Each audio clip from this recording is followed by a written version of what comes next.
오늘 읽은 말씀은 우리가 너무나 잘 아는 말씀입니다. 탕자의 비유라고도 하고요, 잃은 아들의 비유라고도 하고요. 제가 좋아하는 이 오늘 본문의 제목은 아버지의 이야기, 아버지의 비유입니다. 오늘 이 말씀을 통하여서 하나님께서 우리에게 또 귀한 깨달음, 또 하나님 아버지의 사랑을 깨닫게 하시기를 간절히 소망합니다. 여러분들 오늘 하루도 참 힘드신 하루였을 테고요, 피곤한 하루였을 텐데 그럼에도 불구하고 은혜를 사모하여 이 자리에 나오신 여러분들 다시 한번 환영하고 축복합니다. 오늘 말씀의 시작은 이렇게 시작하죠. 또 이르시되. 우리가 아는 것처럼 15장 말씀은 계속해서 잃은 것들에 대한 이야기입니다. 잃어버리고 다시 찾는 것들의 이야기에 대해서 하나님께서 계속해서 예수님을 통해서 비유로 말씀해 주고 계시는데요, 이번에는 어떤 사람에게 두 아들이 있는데 라고 하고 있어요. 어떤 아버지가 있었고 두 아들이 있었대요. 그런데 여기서 있는데라는 단어는요, 헬라어로는 미완료 과거형을 썼어요. 그러니까 가지고 있었다, 두 아들을 가지고 있었다라는 뜻으로 우리가 생각해 볼 수 있어요. 그러니까 이 단어는 예수님께서 비유로 말씀하시면서 그 의미가 어떤 거냐면, 어떤 대상이 원래 위치에서 이탈한 상태를 이제 나타내시고자 이 단어를 사용하셨어요. 그래서 잃은 은전에 대한 비유의 시작도 10 드라크마가 있는데라고 시작하고요, 잃은 양의 비유도 양 100마리가 있는데라고 이야기해요. 그러니까 무엇인가가 있는 상태였는데 거기서 뭔가가 이탈하고 없어지고 사라질 것들이 이 단어 안에 이제 담겨져 있다고 볼 수 있는 거죠.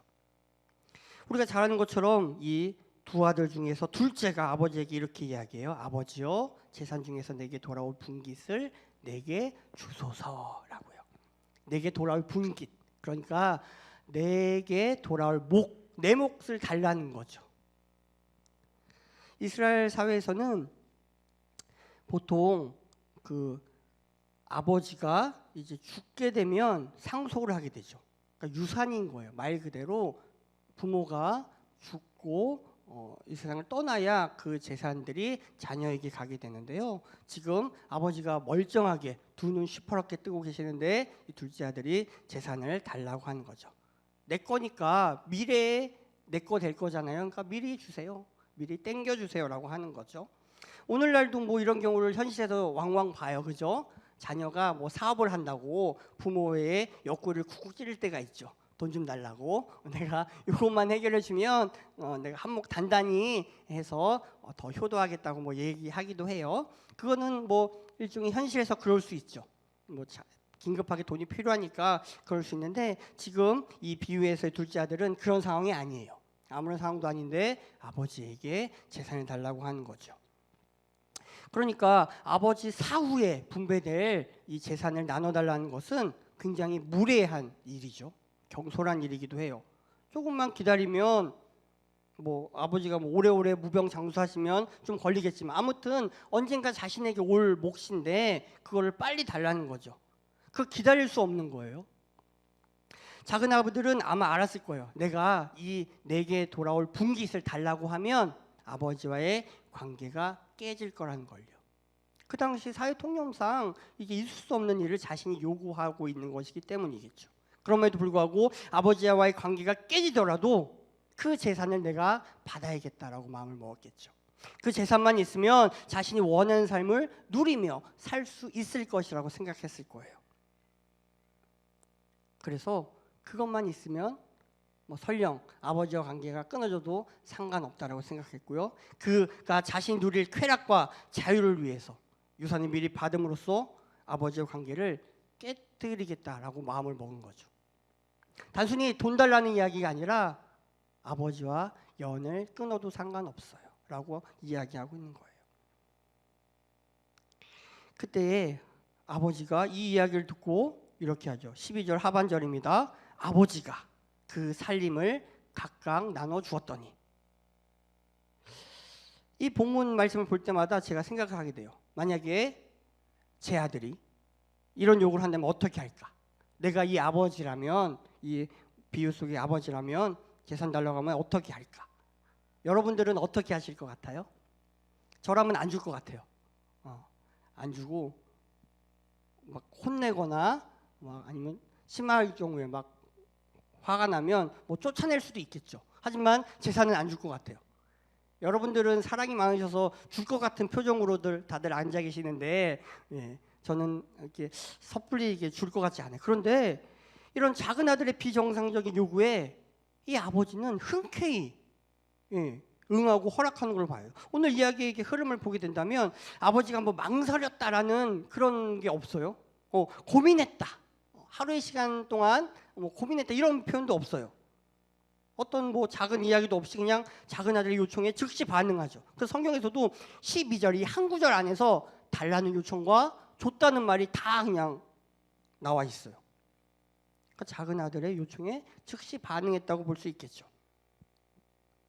이 아버지는 이 아들에게, 작은 아들에게 선택의 기회를 허락한 거예요.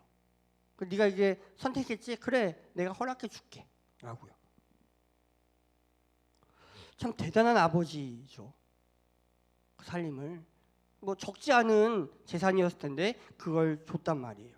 자기가 가지고 있는 땅 줬겠죠. 또 여러 가지 뭐 돈이나 금은 무화 같은 것들 이렇게 해서 띄어서 줬을 거예요. 이 아버지는 우리가 잘 아는 것처럼 하나님 아버지를 상징하죠. 그래서 우리는 이 땅을 살아가면서 많은 것들을 받아요. 인간에게 주어진 여러 가지 자유와 기회를 하나님께서 허락하시죠. 그리고 그 선택을 하게 되면 결국 그 선택에 대한 책임은 우리가 져야 돼요. 아버지도 아마 그걸 알았을 거예요. 그래서 작은 아들에게 네가 선택한 거니까 네가 책임지렴 하는 마음으로 재산을 줬을지도 모르겠어요. 여기까지가 일단 뭐 쉽지 않고 정상적이지 않지만 일이 진행됐어요. 그러나 그 이후가 더 심각한 상황이 발생하죠. 13절 보면 그 후 며칠이 안 돼요. 둘째 아들이 재물을 다 모아가지고 먼 나라에 가 거기서 허랑방탕하여 그 재산을 낭비하더니 며칠이 안 됐대요. 그러니까 한시라도 하루라도 더 빨리 아버지 곁을 떠나고 싶었던 거죠. 그래서 며칠이 안 되어서 이 아들이 이것들을 다 모아가지고 떠났다라고 얘기해요. 그러니까 받은 것들을 다 정리해서 팔았다는 거에 되겠죠, 그죠? 땅은 들고 갈 수가 없잖아요, 그죠? 그러니까 멀리 갈 거기 때문에 아마 땅을 팔았을 거예요. 그래서 그걸 현금화했겠죠.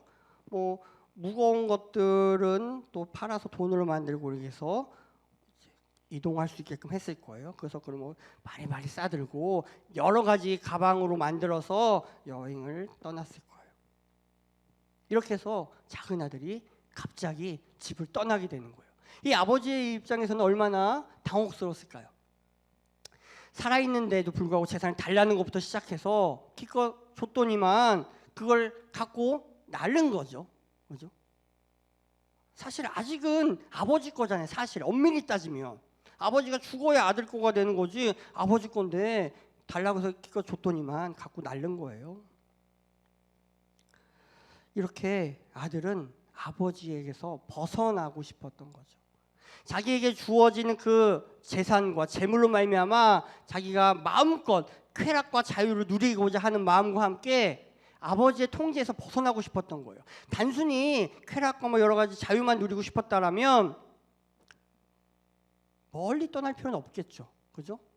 그 집안에 살면서 마음껏 흥청망청 쓰거나 아니면 소위 요즘 말하는 독립해서 살아간다고 해서 그 근처 어딘가에 집을 따로 얻어서 살 수도 있었을 거예요. 그러나 이 아들은 아버지와의 관계가 이미 깨졌다고 생각하고, 아니 깨지더라도 상관없다고 생각했기 때문에 미련 없이 떠나버린 거죠. 아버지의 통제를 더 이상 받고 싶지 않았던 거예요. 이미 재산을 받았는데 내가 할 수 있는 그런 것들이 주어졌는데 더 이상 아버지의 통제권 안에 있고 싶지 않았던 거죠. 그래서 아버지의 통제권이 미치지 않는 곳으로 떠나버리죠. 사실 뭐 현대에도 그렇지만 이 성경의 시대에 집이라는 것, 가정이라는 것은 어마어마한 것을 담고 있어요. 그 안에서만 안전하게 살 수 있고요. 그 안에서만 보호받을 수 있는 공간이자 그런 사회적인 영역이죠. 그런데 그 모든 것들을 이 아들이 부정하고 있는 거예요. 이것은 우리가 현대에 살아가는 우리에게는 내 자신이 하나님께 속했다는 것을 부정하는 것으로 우리가 생각해 볼 수 있어요. 우리가 하나님 아버지를 떠난다는 것은 내가 하나님께 속했다라는 것을 부정하는 거죠. 그래서 하나님께 속해 있을 때 가장 안정감이 있고 보호받을 수 있고 가장 좋은 것임에도 불구하고 우리는 그 하나님 품에서 벗어나려고 하는 그런 죄성이 있다는 거죠. 마치 작은 아들처럼. 하나님께서 영원하신 그 포옹 속에서 나를 안전하게 끌어안고 계심에도 불구하고 어떻게 해서도 벗어나려고 하고 있는 것. 그것이 타락한 인간의 모습입니다. 사실 우리는 하나님의 손으로 지음받은 존재이잖아요. 그분의 손 아래 감추어진 존재라는 건데 그걸 이제 부정하기 시작한 거예요. 그래서 먼 나라로 갔다라고 성경은 기록해요. 먼 나라.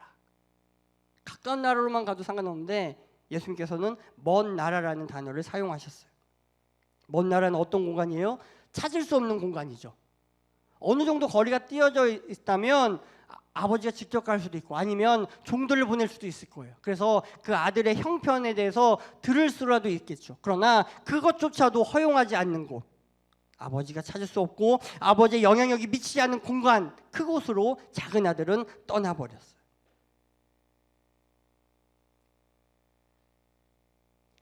많은 사람들이 하나님께 속해 있다는 것을 부정해요. 그리고 세상 속에 속해 있는 것이 편하다고 자유롭다고 생각하죠. 그래서 그곳을 향해서 끊임없이 나아가요. 오늘날에도 여러 가지 이유로 떠난 영혼들이 있죠. 얼마 전까지만 해도 사실 뭐 교회에 대한 실망, 목회자에 대한 실망, 또 뭐 이런 관계에 대한 실망, 여러 가지 이유로 교회에 출석하지 않은 신앙인들이 많이 있었어요. 그들을 우리는 속칭 가난한 성도라고 불렀죠. 안 나간다고. 그런데 이제 또 코로나가 터지면서 그 가난한 성도들뿐만 아니라 또 다른 부류의 사람들이 발생했는데 그 사람들은 바로 붕 떠 있는 사람들, 이곳저곳 떠다니는 사람들이 또 생겨났어요. 코로나로 말미암아 뭐 교회에 오는 것들이 이제 뭐 어찌됐든지 간에 불편한 사람들이 생겨났고요. 그들은 많은 상황이 나아졌음에도 불구하고 돌아오지 않고 있어요. 계속해서 이곳저곳 떠돌아다니고 있죠. 그러면서 그들은 자유롭다고 생각하는 것 같아요. 예전에는 사실 주일이 되면 정해진 시간에 그죠 일찍 일어나서 이제 뭐 세수하고 옷 입고 차려입고 와서 그래서 예배를 드리거나 아니면 더 일찍 와서 봉사를 하고 그죠 하루 종일 교회에 머물다가 집에 돌아갔는데 코로나 터지고 이제 교회 출석 안 한 분들은 온라인으로만 예배를 드리면서 너무 편안함을 느끼셨죠. 그래서 한때는 그것이 어색하고 불편했는데 그 너무나 이제 적응이 잘 돼서 너무 좋은 거죠.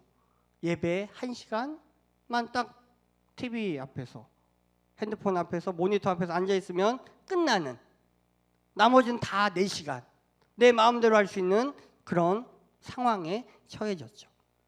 그들은 그렇게 먼 나라에 가게 돼 버렸어요. 더 이상 누군가에게 속해 있지도 않고 자기 마음대로 할 수 있는 그런 영적인 상황에 처해져 있죠. 많은 사람들이 이렇게 먼 나라에서 또한 하나님께서 원하시는 것이 아닌 부질없는 것들을 추구하면서 살아요.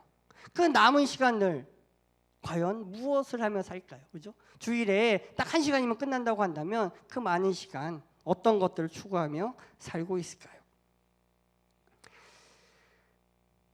이 작은 아들은 또 이 작은 아들과 같은 사람들은 내 자신과 또 나의 세상을 향해서 이렇게 이야기하는 거예요. 나는 하나님의 사랑이 필요 없다.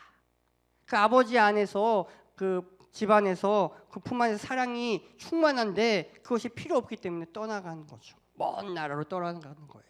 나는 스스로 내 인생을 창조할 수 있다. 왜? 나에겐 돈이 있으니까. 아버지로부터 물려받은 재산이 있으니까 나는 내 마음대로 인생을 살 거고 그것으로 내 인생을 내가 마음껏 창조할 수 있다라는 그런 생각을 갖고 있는 거죠. 또한 나는 완전한 독립을 원한다라는 것을 품고 있죠. 그래서 더 이상 아버지의 영향력이 미치지 않는 곳, 그곳으로 가게 된 거예요.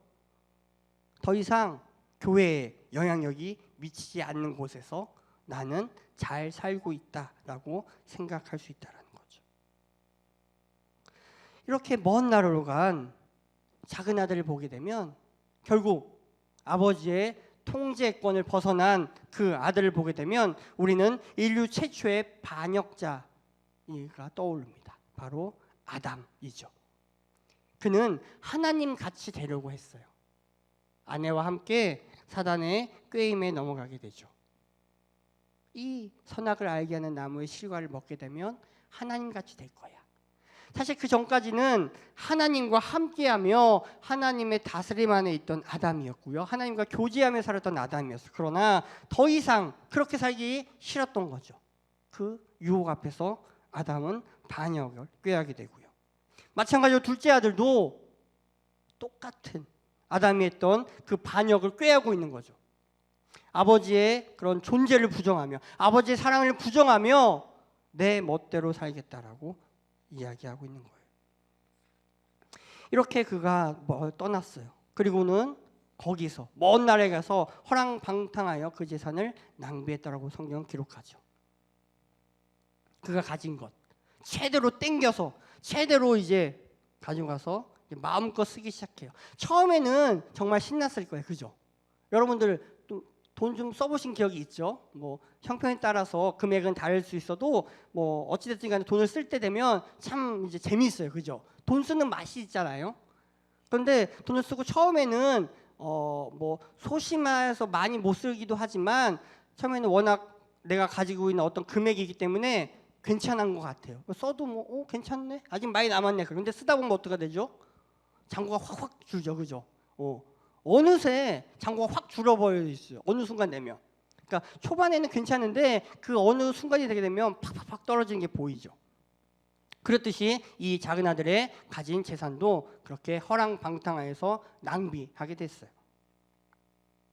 아버지가 그 정말로 많은 몫을 주셨을 텐데 유산으로 줄 것들을 미리 주셨는데 그 많은 것들이 결국 다 사라져 버린 거죠. 우리에게도 하나님 아버지께서 주신 것들이 참 많이 있어요. 혹시 없다라고 생각하시는 분 계시나요? 하나님이 저에게는 안 주신 것 같은데요? 라고 생각하시는 분이 계실지도 모르겠는데요. 꼭 재산만 주시는 게 아니죠. 건강을 주시기도 하고요. 지식을 주시기도 해요. 어떤 사람에게는 명예를 주시고요. 또 어떤 사람에게는 행복을 주시기도 하고요. 또 어떤 사람에게는 가족을, 또 어떤 사람에게는 직장을, 또 어떤 사람에게는 젊음을, 또 어떤 사람에게는 자녀를 등등등 하나님 아버지께서 우리에게 참 많은 것들을 허락하여 주시고 그걸 선물로 주셨죠. 다 하나님 아버지 거잖아요. 그죠? 하나님 아버지 것임을 우리가 고백하며 살아가는 게 신앙인인데 그것들을 하나님께 다 주셨어요. 소리가 11조나 헌금할 때 다 하나님께로부터 온 것이니 하나님께 드립니다. 그죠? 하나님께로 온 것임을 고백하며 일부를 주님 앞에 드립니다라고 우리가 이렇게 신앙의 고백을 하며 드리잖아요. 그것처럼 모든 것들이 다 주님께로부터 왔는데 그것들을 어느 순간 보면 분명히 내가 가지고 있다라고 여겼던 것들이 조금씩 없어지다가 사라져버리는 경우가 있죠. 이것만큼은 내가 자신 있었는데 참 많이 가졌다라고 생각하고 남부럽지 않다고 여겼던 것들이 어느 순간 사라져버리는 경우가 있던 거죠. 우리가 그것들을 허랑방탕하여 낭비한 것은 아닐까요?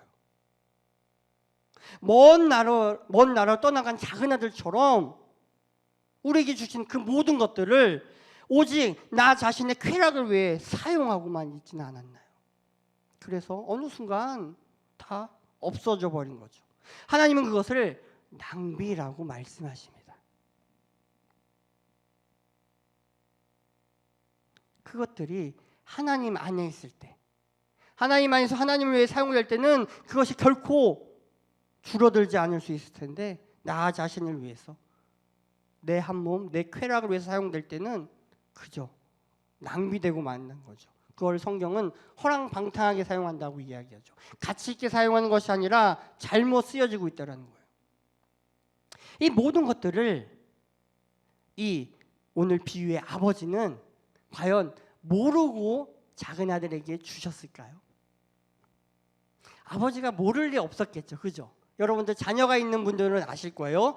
자녀가 뭐 어떻게 할지 대충 예측이 되잖아요. 그죠? 그 아들이 하루아침에 달라지지 않아요. 그죠? 그 자녀는 여태까지 나와 함께 살아오면서 보여줬던 말과 행동의 패턴이 있어요. 그러면 이때쯤이면 이렇게 하겠다 하면 뭐 여지없이 그렇게 하죠. 그래서 이 아버지도 아마 알았을 거예요. 이거 주면 분명히 이 아들이 뭐 우리 성경에 나와 있는 뭐 5달란트 받은 사람처럼 5달란트 또 남길 거라고 기대하지 않았을 거라는 거죠. 이 아들은 뭐 한 달란트 그대로 땅에 묻혀주는 것조차도 못하는, 다 써버리고 없애버리는 그런 아들일 거라는 걸 알았을 거예요. 그럼에도 불구하고 그거를 줬죠.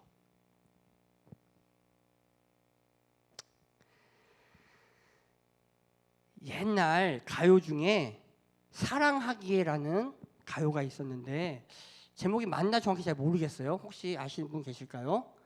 제 기억으로는 1987년도에 가요 톱10에서 1등도 하고 막 이랬던 가요인데요. 이게 무슨 얘기하는 분들 많이 계실 거예요. 나이 드셨는데 모르시는 분들은 오직 찬송가, 오직 복음성가이기 때문에 모르실 거고, 대중가요 안 들으시니까. 또 어떤 분들은 87년도에 태어나지도 않은 분들도 계시는지도 모르겠고요. 그럴 거예요. 제가 그때 10살이었던 것 같아요. 10살이어서 뭘 알겠어요. 그죠? 초등학생이. 그러면 그 대중가요를 이제 막 한창 재미나서 TV 보면서 막 따라 부르고 그랬던 기억이 나요. 그때 이정석이라는 가수가 사랑하기에 떠나신다는 그 말 나는 우리 신현숙 권사님이 고개를 끄덕끄덕거리면서 격하게 반응해요. 가장 격하게 반응하신 것 같아요. 감사합니다. 불렀던 것 같아요. 지금 생각해 보면 10살 애가 뭘 알겠어요. 그죠? 근데 그냥 그 멜로디가 좋아서 또 TV에서 가요 톱10에서 1등 하니까 뭐 좋아했던 거죠. 그래서 막 뭐 수학여행 가고 버스에서 막 부르고 막 이랬던 것 같아요. 그런데 그 가사가 이런 거잖아. 사랑하기에 떠나신다는 그 말 나는 믿을 수 없어. 사랑한다며 왜 떠나가야 해? 나는 아직 할 말이 많은데. 뭐 이렇게 뭐 하얀 찻잔에 뭐 어쩌고저쩌고 막 쭉 돼요. 그런데 그 가사가 이야기하는 게 그거잖아요. 사랑한다면서 왜 떠나가냐, 그죠? 사랑하면 계속 함께 있어야 되지 않느냐라는 뭐 그런 가사예요. 그래서 오늘 설교 제목이 사랑하기에 떠나 점점점으로 제가 잡았어요. 사랑하기에 떠나가는 것을 허용하는 사랑이라는 의미예요. 사랑하기에 떠나가는 것을 허용한다. 우리가 생각하기에 사랑하면 떠나가는 걸 허용하지 않는 게 제일 좋은 것 같아요. 그죠? 함께하는 게 사랑이잖아요. 눈에서 멀어지면 마음에서도 멀어진다는 말도 있고 여러 가지에서 사랑하는 사람은 함께 있는 게 제일 좋아요. 그죠? 아버지도 이 작은 아들과 함께 있고 싶었을 거예요. 이 재산을 몫을 주고 나면 어떤 일이 벌어질지 아마 알았을 거예요. 그리고 며칠이 안 돼서 떠나갈 때 붙잡고 싶었을 거예요. 못 간다. 어딜 가냐라고 했을 거예요. 그런데 그렇게 하지 않죠. 왜요? 사랑하니까 떠나가는 것을 허용하고 용납하는 거예요. 사랑하니까 그 아들의 선택을 존중해 주는 거죠. 비록 그것으로 말미암아 얼마나 큰 상처와 아픔이 그 아들에게 올 것이라는 걸 알아서 마음은 아프지만 그럼에도 불구하고 그 아들이 선택한 것을 존중해 주는 것. 이것이 아버지의 사랑이었어요. 하나님께서 아담이 선악을 알게 한 나무의 실과를 따먹는 것을 모르셨을까요? 아셨을 거라는 거죠. 그럼에도 불구하고 허용하셨어요. 하나님께서는 인간에게 자유의지를 주시고 선택할 수 있게 한 거예요. 너무 사랑하니까 그래 너 한번 원하는 대로 한번 살아봐 라고 말씀하시는 거죠. 그만큼 사랑하시는 거죠. 그냥 사랑하니까 내 마음대로 할 거야 라고 해서 아무것도 못하게 하는 것이 아니라 그래 너 하고 싶은 대로 한번 다 해보렴 라고 하는 거죠. 그러면서 무슨 마음을 품으셨을까요? 돌아오기만 해. 내가 너에게 준 것 다 떨어지고 아무것도 남지 않았을 때 돌아오기만 해. 다시 맞이해 줄게. 그 사랑, 그 인간이 다 표현할 수 없는 그 엄청난 사랑, 그 사랑이 우리가 믿는 하나님 아버지의 사랑입니다. 이제 말씀을 맺겠습니다. 이 작은 아들은 어디에 있어야 했을까요? 먼 나라였을까요? 아버지 집이었을까요? 당연히 아버지 집이었겠죠. 왜요? 그곳에 아버지가 계시니까요. 그에게 허락된 선택의 자유로 그는 아버지 집에 머무는 것을 선택해야 했어요. 하지만 그는 먼 나라로 가는 것을 선택했어요. 오늘 이 설교 말씀을 준비하면서 이제 사무실에 덥고 답답하니까 이제 사무실 문을 1층 복도 쪽으로 난 문을 열어놓고 있었고요. 이제 마침 제 아들이 6살인데요. 이제 집에 이렇게 유치원 갔다가 들어오면서 엄마한테 이야기해요. 아빠 어딨어? 라고 이야기하는 걸 제가 들었어요. 그 나이 때에 아빠가 어디 있는지 궁금할 때잖아요. 그죠? 아빠와 함께 있고 싶고 아빠와 함께 놀고 싶은 그 어린아이 마음이 제 아들의 마음이 느껴졌어요. 그래서 이런 프로그램이 있어요. 2010년대 중반에 아빠 어디가? 라는 프로그램 보신 분도 계시겠죠. 연예인을 비롯한 유명인들의 자녀와 함께 오지 탐험을 하면서 벌어지는 에피소드를 담은 프로그램. 그래서 그 자녀들이 되게 꼬마였는데 이제는 막 많이 컸어요. 청소년이 돼갖고 또 이제 뭐 케이블 TV에서 이제 자녀들이 아빠를 데리고 뭐 여행 다니는 프로그램이 나온 것 같아요. 그런 것들이 보죠. 그러니까 자녀는 아빠와 함께 있고 싶어하는 거죠. 아빠와 함께 있는 것이 너무 좋은 거예요. 그러니까 이 작은 아들이 있어야 할 곳은 바로 아버지가 있는 곳이어야 돼요. 그러니까 아버지가 집에 계시면 그 아들도 집에 있어야 하고 아버지가 먼 나라에 가시면 그 아들도 먼 나라에 있어야 해요. 그게 아들에게 가장 좋은 거, 가장 좋은 선택이에요. 저와 여러분은 지금 어디에 있습니까? 우리의 영적인 실존은 아버지와 함께 있습니까? 아니면 아버지에게서 멀어져 있습니까? 심지어 우리의 몸이 이곳 예배당에 앉아있고 미디어 기기를 통해서 온라인으로 수요 집회 영상을 보고 있다고 하더라도 우리의 마음은, 우리의 영적인 실존은 아버지와 함께하지 않을 수도 있어요. 그 모든 것을 다 아시는 우리 하나님 아버지께서는 안타까워하시며 저와 여러분을 지켜보고 계시겠죠. 사랑하기에 떠나가는 것을 허용해 주시면서요.